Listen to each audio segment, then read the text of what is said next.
본문의 내용은 죄와 율법에 관한 얘기입니다. 죄가 등장하고 율법이 등장하고 그리고 복음이 등장하는 내용이죠. 요한복음 8장은 현장에서 가난받아 잡힌 여인을 통해서 우리에게 주께서 복음을 알려주시고 율법이 무엇인가를 알려주시고 죄인의 처지를 알려주시는 내용이라고 할 수가 있겠습니다. 율법은 죄를 심히 죄되게 하게 하는 것이 율법의 의무지요. 그래서 로마서 7장 13절에 나오고 복음은 치료를 해서 의로운 자로 서게 만드는 일을 하는 것이 복음이죠. 로마서 1장 17절이고 복음은 은밀한 것을 심판하는 그날에 살려주는 일을 하지요. 율법으로 심히 죄를 죄되게 해서 은밀한 죄를 복음으로 치료받지 않게 되면 심판날에 심판을 받게 한다라고 하는 것을 알게 하는 것이 율법과 복음이죠. 율법과 복음은 나란히 가는 것인데 결론적으로 율법으로는 죄를 깨닫고 복음으로는 치료를 받고 의롭다함을 받는다라고 하는 것을 알려주시기 위해서 오늘 본문 내용이 소개가 되고 있음을 알아야 하는 것입니다. 그래서 율법을 일컬어서 죽이는 진리라고 말하는 것이고 복음을 일컬어서 살리는 진리라고 말하는데 역시 고린도 후서 3장 이후에 의무는 죽이는 것이고 영은 살리는 것이다 라고 말하면서 의무는 율법이고 영은 복음인데 복음은 살리는 것, 의무는 죽이는 것. 그래서 율법은 죽이는 진리, 복음은 살리는 진리 이렇게 나누어지고 있는 것입니다. 고린도서 11장 20절 말씀 읽어보니까 율법의 메시지를 듣다 보면은 그 율법에 꽉꽉 매여서 자유를 못 누려요. 결과적으로 율법에 매여 있는 사람들은 율법의 종이 되어서 질질 끌려다니는 생활을 하게 되고 율법을 가려내키는 자가 종을 삼거나 잡아먹거나 사로잡거나 사고하다 하거나 뺨을 잘지라도 아멘 아멘 하고 따라가면서 잘도 용납을 하는데 우리가 그런 것들을 용납하면 안 돼요. 율법 설계에 사로잡히지 않기 위해서는 오늘 본문 말씀은 확실하게 이해를 해도 절대로 사로잡히지 않을 뿐만 아니라 진정 복음 안에서 자유를 누리면서 자유의 길을 걸을 수가 있을 것입니다.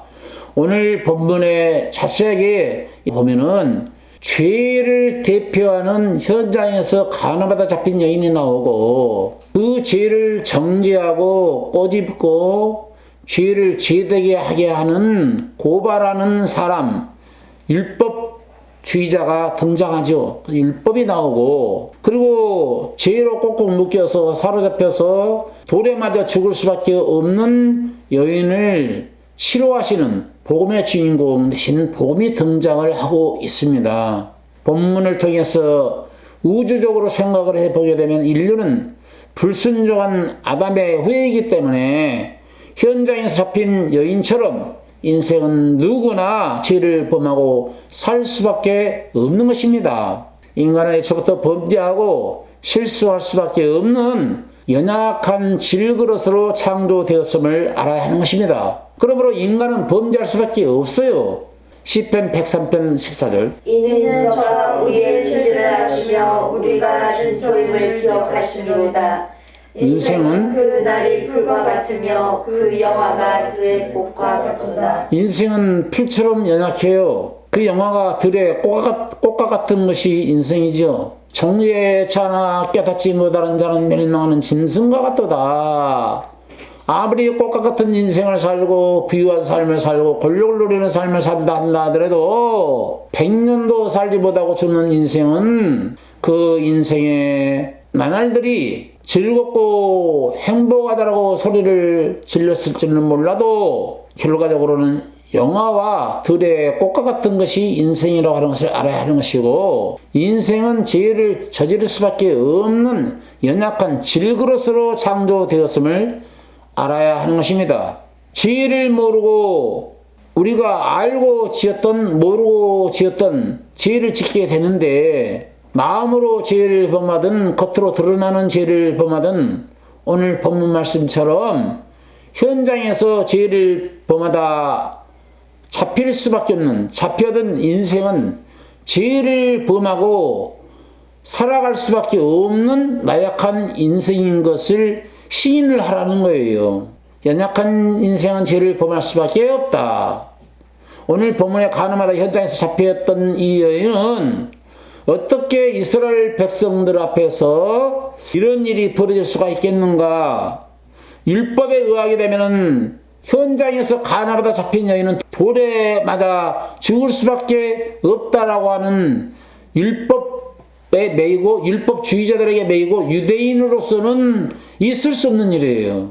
그래서 이것은 분명히 배우자의 이것은 배우자의 지속적인 의도가 의심될 경우에 그 뒤를 몰래 암행을 하다가 결정적인 순간에 증인들과 함께 덮쳐야만이 잡을 수 있는 그런 사건이죠.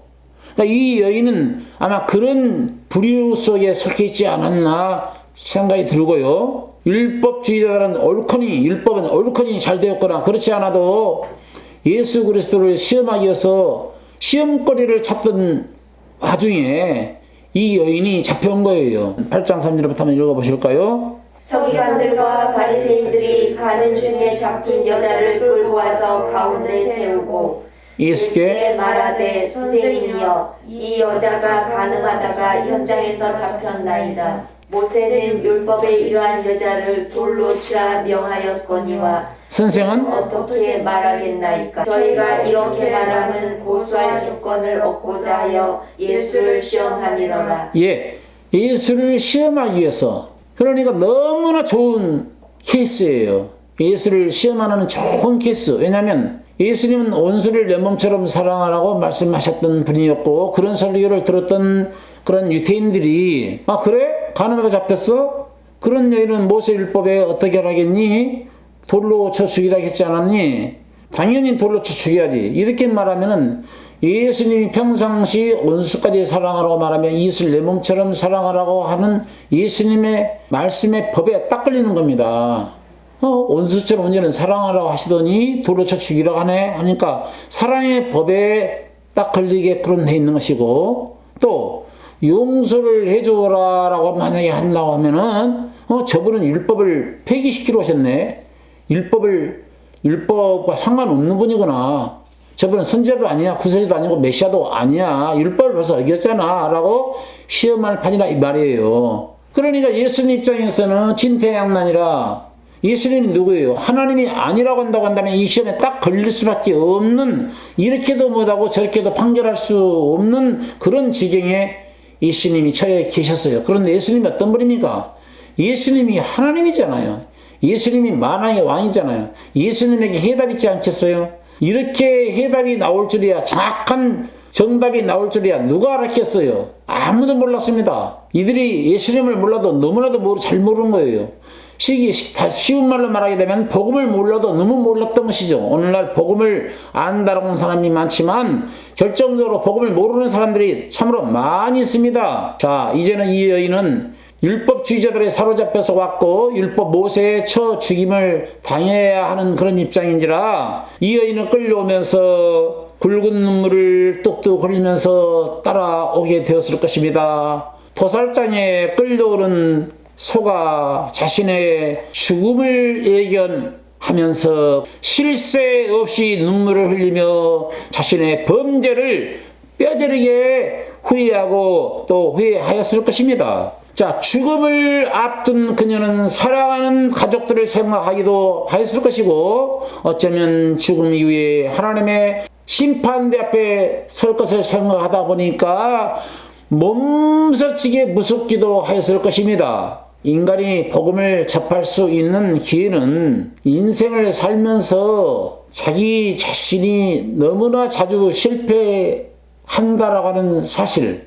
율법은 거룩의 잣대 아닙니까? 거룩의 기준이잖아요. 로마서 7장에 나오지 않습니까? 율법은 신령하고 의롭고 거룩하고 따로 말씀을 선하다라고 말씀을 하고 있잖아요. 그러니까 그 율법에 비춰보게 되면 인간은 한없이 나약하고 그리고 자기의 무능을 하나님의 율법의 말씀을 들음으로 인해서 깨닫는 자가 복을 만나는 것이지 오늘 많고 많은 사람들이 율법의 말씀을 들으면서도 자기의 무능을 못 깨달아요. 무능을 깨닫지 못하도록 가르치는 자가 기도 많이 하고 봉사 많이 하고 헌신을 많이 하도록 강조합니다. 심지어는 똥줄이 당길 만큼 기도를 해야 된다. 이런 메시지를 전합니다. 우리 주님은 제자들과 함께 너희는 나와 함께 기도하자고 겟세마네에서 기도 부탁했을 때 주님 혼자 기도하고 오셨는데 정말 다 잠을 자고 있었어요. 그러니까 마음은 온유로되 육신이 연약하도다 하고 다시 또 기도로 너희는 나와 한시라도 깨어 있을 수 없다냐라고 말씀하시면서 기도로 두 번째로 기도하고 오시고 와서 또 보니까 또 잠을 자. 그래서 내가 다 너희가 해야 할 기도까지 다 마쳤으니까 이제는 편히 쉬고 먹고 마시고 즐겨라 말하면서 기도까지 사실은 완성해 주셨기 때문에 복음에 매이는 그리스도인들은 성령 안에서 무시로 하는 기도는 하나의 호흡이라 생각하고 무시로, 그리고 호흡보다 가까이 계시는 그 하나님은 주여 내가 주여 제 마음 아시지 않습니까? 주님 앞에 한숨 쉬면서 주여 하기만 해도 주님이 내가 무엇이 필요한가, 내가 주님 앞에 무엇을 알을 것인지 성령이 말할 수 없는 탄식으로 우리의 간구할 바를 알지 못한 것까지라도 주님이 대신 기도를 해주신다고 말씀을 하셨거든요. 그래서 기도에서 완전히 해방을 받아야만이 진리를 알지는 진리가 너희를 자유케 하고 수고하고 무거운 짐진 자들아 다 내게로 오라 내가 너희를 쉬게 한다라고 하는 말씀이 마음에 와닿는 것이지, 오늘 주문에 이런 식으로 냅다 기도를 하면은 그 기도에 대해서 오히려 법에 매는 건 네가 기도를 많이 하면 할수록, 그 다음에 충성과 은신을 많이 하면 할수록 그게 인간의 의가 쌓여가지고 그 의로 하나님 앞에 나오려고 하다 보니까 한계를 못 느끼는 거예요. 율법으로는 철두철미하게 죄를 깨달아야 되는 거거든. 이게 율법으로 철두철미하게 죄를 깨닫지 못하게 되면은 복음 앞에 나올 생각을 하지 않는 겁니다. 누가복음의 14장 31절에 보세요. 또 어느 임금이 다른 임금과 싸우러 갈 때 먼저 앉아 1만으로서 저 2만을 가지고 오는 자를 대적할 수 있을까 헤아리지 아니하겠느냐. 만일 못할 터이면 저가 아직 멀리 있을 동안에 사실을 보내어 하치를 정할지니라. 이 말이 뭐냐면은 이게 율법과 복음의 관계인데 1만 군사를 이끈 임금이 더 많은 군사를 끌고 온 2만 군대를 끌고 오는 다른 임금과 비교했을 때 얼른 주파를 튀기는 거예요. 내가 1만으로 저 2만을 이길 수 있을까? 그래서 이길 수 없다라고 생각이 들 때는 화친을 하자라고 군사 한 명을 앞서 보내서 우리 임금님이 백기를 들었습니다. 화친하자고 그러는데 화친을 받아주시겠습니까? 라고 해서 그래? 싸울 필요도 없이 화친 항복을 하고 백기를 들고 화친을 하겠다라고 한다면은 2만 군사를 몰고 오는 임금이 안 받아줄 리가 없지요. 받아주는 것이지요. 그래서 복음을 한계를 느낄 때 율법은 복음을 받아들이게끔 돼 있는 거예요. 14장 28절부터 다시 한번 읽어주세요. 너희 중에 누가 망대를 세우고자 할진대 자기 가진 것이 준공하기까지에 족할는지 먼저 앉아 그 비용을 계산하지 아니하겠느냐. 그렇게 아니하여 그 기초만 쌓고 능히 이루지 못하면 보는 자가 다 비웃어 가로되 이 사람이 역사를 시작하고 능히 이루지 못하였다 하리라. 역사만 시작하고 능히 이루지 못했다라는 핀잔을 받고 비난을 받기 전에 망대를 설 때 비용을 계산해야 한다는 거예요. 비용 계산을 해서 도저히 비용에 맞지 않아야겠다라고 생각이 되어지면 손을 놓으라는 것이죠. 포기를 하라는 것이죠. 이게 율법과 복음의 관계인데 우리가 율법을 지켜서 구원에 이룰 수 없고 율법을 지켜서 복을 받을 수 없다라고 예상이 되거든. 손을 들어야 해요. 손을 들어야만이 복음의 주인공 대신 복음 앞으로 내가 복음에 안기게 되는 것입니다. 그런데 오늘날 포기를 할 줄 모른다니까. 율법과 복음은 그런 관계예요. 율법적으로 완벽하게 살았다 생각이 들고 남을 구제하고 헌금을 하고 조금이라도 더 열심히 교회를 다니면서 기도를 많이 했다라고 생각이 들면은 그동안 자신도 모르게 인간의 의가 쌓여 있어가지고 그 의 때문에 복음의 주인공 되시는 주님 앞으로 나오지를 않는다니까. 그러네. 인간의 의가 0.0001%만 있어도 하나님의 의를 받아들일 수가 없어요. 하늘나라는 하나님의 의를 가진 사람을 하나님이 받아주시는 거예요. 한 여인이 율법에 사로잡혀서 지금 예수님 앞에 나오게 되었습니다. 그게 바로 죄죠. 현장에서 가늠하게 잡힌 여인이 죄인으로서 복음의 주인공 되신 주님 앞에 나타났어요. 그런데 이 여인을 용서하라 하게 되면 율법에 어긋나고 돌로 쳐 죽여라 하면 사랑의 법에 어긋나기 때문에 이건 이렇게 할 수도 없고 저렇게 할 수도 없는 그런 진퇴양난의 예수님의 이런 모습 속에서 인간이면 해결할 수가 없는 시험에 들 수밖에 없는 올무에 사로잡힐 수밖에 없는 그런 자리에 있었을 때에 예수님이 어떤 해법을 내놨는가. 복음의 주인공 되신 주님이 해법을 내놓기를 자 몇 절인가요? 너희 중에 죄가 없는 자가 돌로 쳐라. 요한복음 8장 7절 다 같이 읽어보겠습니다. 저희가 이렇게 말하면 고소할 조건을 얻고자 하여 예수를 시험함이로라. 예수께서 몸을 굽히사 손가락으로 땅에 쓰시니 저희가 묻기를 맞이 아니하는지라. 이래 일어나 가라사대 너희 중에 죄 없는 자가 먼저 돌로 치라 하시고. 예, 죄 없는 자가 돌로 쳐라. 예, 죄를 범하게 되면은 양심에 딱 두 군데 죄가 새겨지는데 에레미야 17장 1절에 보면은 하늘 성소 제단 뿔에 죄가 새겨지는 거고 인간의 마음속에 죄가 새겨진다고 하는 것을 알 수가 있어요. 너희 중에 죄 없는 자가 돌로 쳐라 하니까 율법주의자들이 이 여인을 돌로 쳐 죽이기 전에 자신들이 복음의 주인공이신 주님에게서 멀리 떨어지지 않게 되면 지들부터 돌에 맞아 죽을 처지에 놓여 있었던 것이죠. 그래서 어린아이로부터 어른에 이르기까지 하나 둘씩 다 떠나고 말았다는 거 아닙니까? 저희가 이 말씀을 듣고 양심의 가책을 받아 어른으로 시작하여 젊은이까지 하나씩 나가고 오직 예수와 그 가운데 섰는 여자만 앉았더라. 남았더라. 구절을 보게 되면 죄를 범하면 두 군데 죄가 새겨지는구나. 첫째는 인간의 양심에 죄가 새겨지는 거고 두 번째는 하늘 성소 제단 뿔에 죄가 새겨지는구나 라는 것을 알 수가 있는 거예요. 금강석 철필로 성소 제단 뿔에 죄를 새겨버린다니까.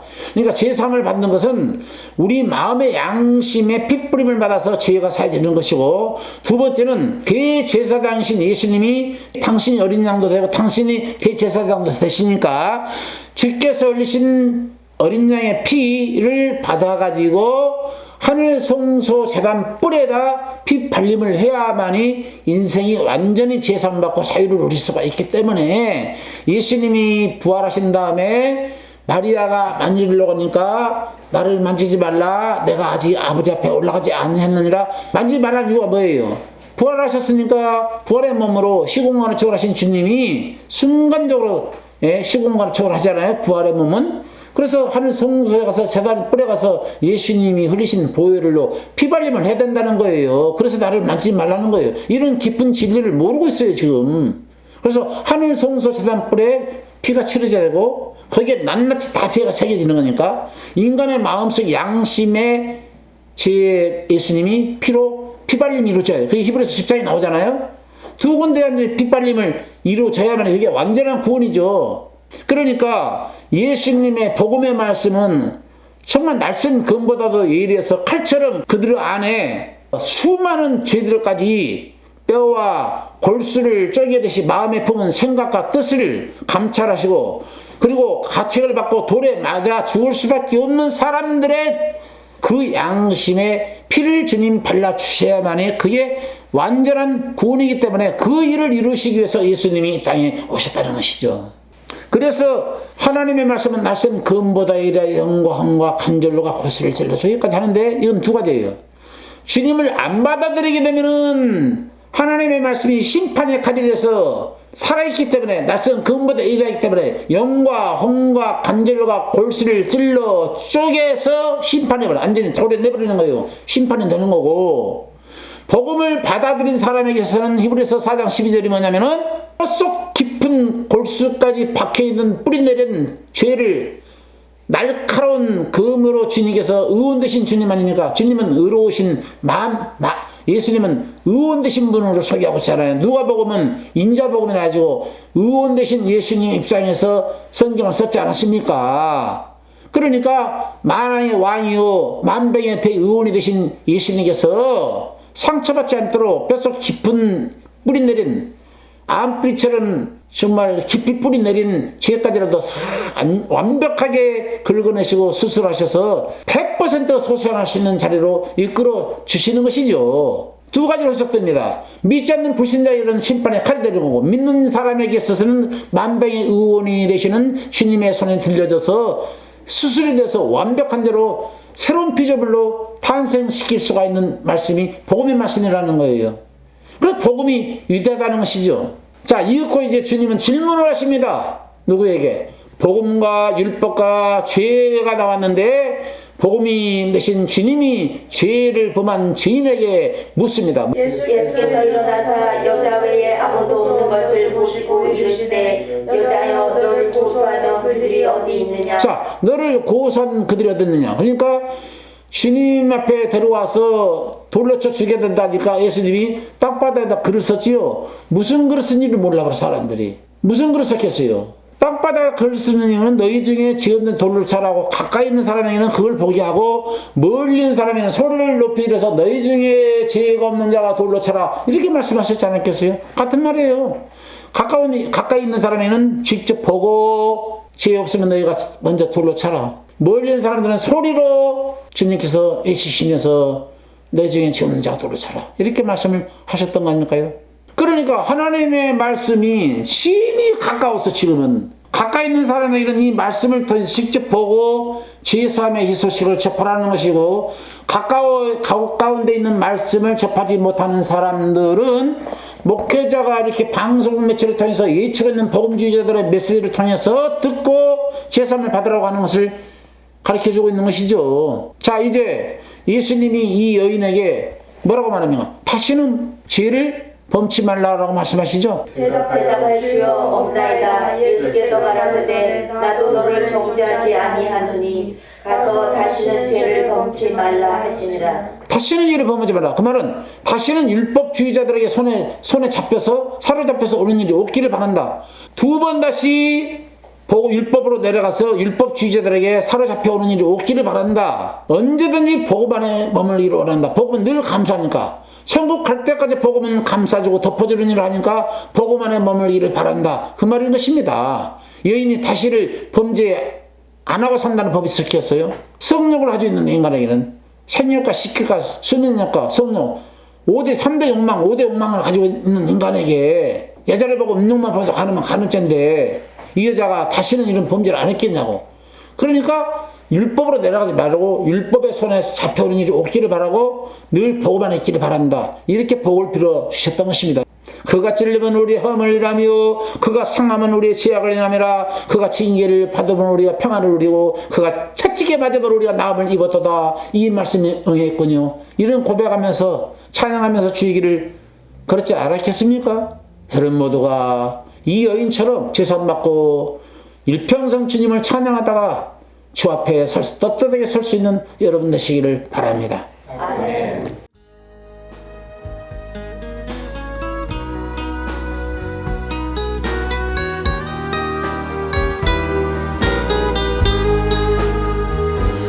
내 마음속 온갖 세상 죄악의 때 무엇으로 지우리까 오래 깊은 나무처럼 깊이 박인 죄 어찌할 수 없사오니 주의 배로 씻으소서 거룩하신 성령이여 마음속에 오셔서 다스려 주시사 전국 백성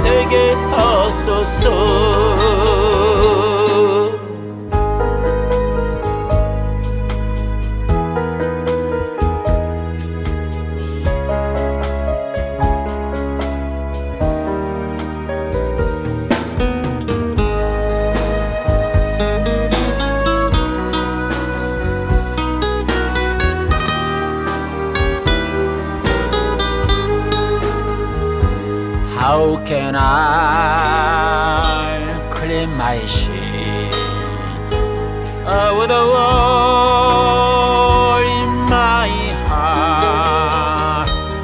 It is not the people in life 어두워 어분 my sin. I can't do anything. Clean my sins with the flood of love. Holy, separate, come into my heart, control my heart. Let me feel your citizen of what we have. 내 마음속 온갖 세상 최악의 때 무엇으로 지우리까? 문둥병처럼 깊이 박힌 최악의 불이 어찌할 수 없사오니 주의 피로 씻으소서. 거룩하신 성령이여 마음속에 오셔서 다스려 주시사 하늘 영광 보게 하소서. 하늘 영광